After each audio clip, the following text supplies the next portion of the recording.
Hi guys, what's up? Today's topic is boxer's fracture.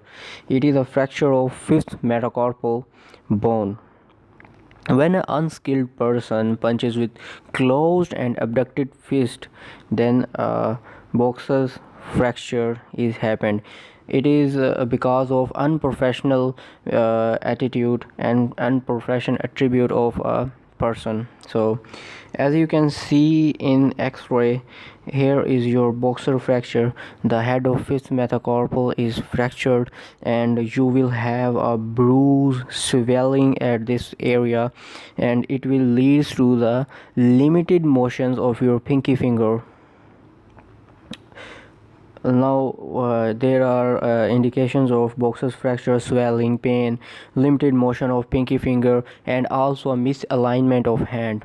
So here we have a treatment of boxer's fracture. We usually use wrist sport bands, braces, and that was our today's lecture. I hope you have enjoyed it, understood it, and thank you. Stay tuned with us for further videos.